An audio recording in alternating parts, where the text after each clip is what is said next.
Graham, why have you come along here to Harris Academy this morning? It's the father and son's breakfast. Just a chance to do something in the school with the children. And this is particularly pertinent to reading? No, because the children read well anyway. It is being in the school to do something to help the children. The fact that if it helps any child to read as well is excellent. Do you read? Yes. What do you read? An awful lot, as much as I can. My preference is for historical murder mysteries, but I'm also a university lecturer, so I have to read academic work as well. Not quite as exciting. Do you think, a lot of people say that young people don't read anymore? Do you think that's a myth? It's not a myth. I think it's more about what it is that people will read. People will read what grabs their attention. And a lot of the academic or the schoolwork and books around for children may not necessarily be the best in grammar, but will, picture-wise, etc., make it easy for children to read books. The young man at the end of the table is reading from his Kindle. Yeah. Do you think that helps? Anything that gets a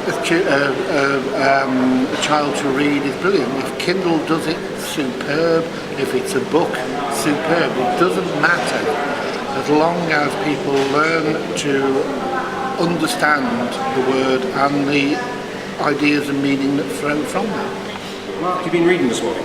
Yeah, I have enjoyed reading this morning, yeah. What have you been reading?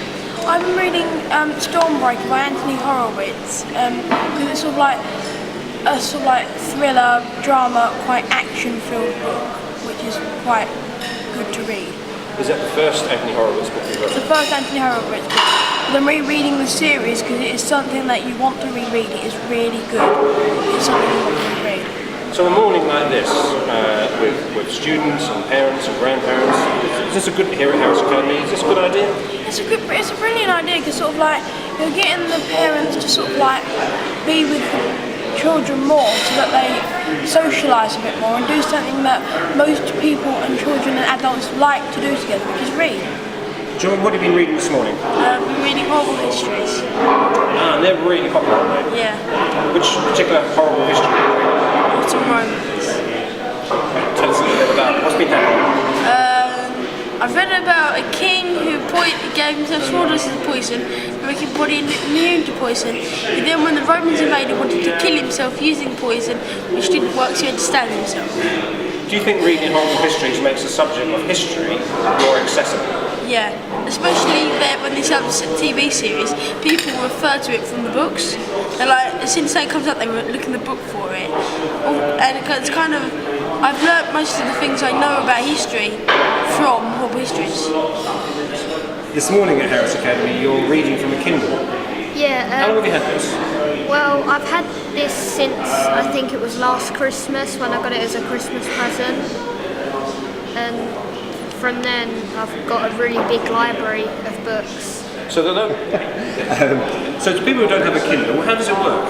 Well, it works because you have a library and you can have a choice of digital edition books and just normal books.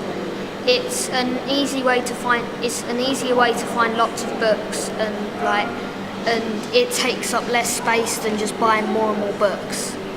What about this morning, this event where you've come in, adults here reading, pupils reading, get breakfast? Have you enjoyed today? What have you enjoyed about it? Well, I've enjoyed spending time with my dad, because we don't spend time much more often because we're a really busy family. And well, I've liked just reading the peaceful